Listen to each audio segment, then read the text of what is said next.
Beijing President Trump arrived in China on Wednesday, primed to ask his host, President Xi Jinping, to step up Chinese pressure on North Korea over its nuclear and ballistic missile programs.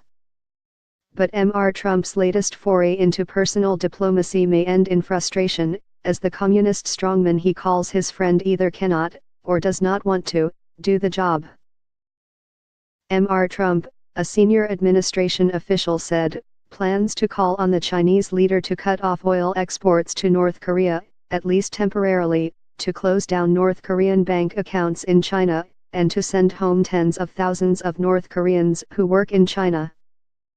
While Xi may move incrementally in Mr.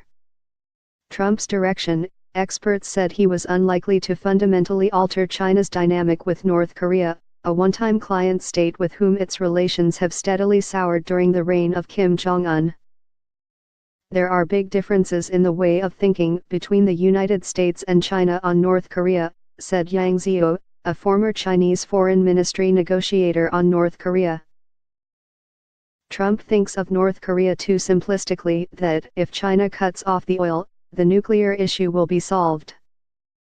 Mr. Trump's visit is the stiffest test yet of an audacious, but characteristic, bet, that if he cultivates Mr.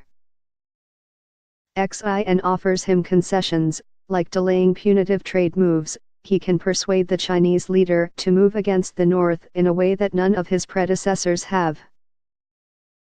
Speaking in South Korea earlier Wednesday, Mr. Trump made an impassioned call for China and other countries to pull together to confront the North, which he described as a sinister regime that starved and terrorized its people, a tragic failed experiment in the laboratory of history. It is our responsibility and our duty to confront this danger together, because the longer we wait, the greater the danger grows, and the fewer the options become, he said to the National Assembly, South Korea's parliament. To those nations that choose to ignore this threat or, worse still, to enable it, the weight of this crisis is on your conscience, said Mr. Trump, who tried to travel to the heavily fortified demilitarized zone between the North and South but had to turn back after fog grounded his helicopter. Since Mr. Trump first played host to Mr. Xi at his Florida estate last April, he has said he is counting on Mr. Xi to do the right thing with North Korea, alternately praising and prodding the Chinese leader about enforcing tougher United Nations sanctions. To his frustration, however, Mr. Xi has stopped short of targeting Mr. Kim with unilateral sanctions that would threaten his regime, send refugees into China, and raise the possibility of a Korean peninsula under control of the South, a close American ally.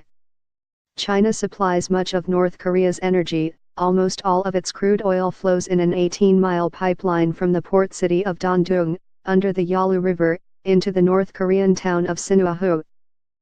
Mr. Trump has offered Mr. Xi an unspoken quid pro quo that Washington would hold off on major trade action against Beijing, despite the president's strident criticism of China's trade practices. Trump somewhat naively calculated that China would be more helpful on North Korea if he was magnanimous on trade. I doubt Beijing sees it that way, said Matthew P.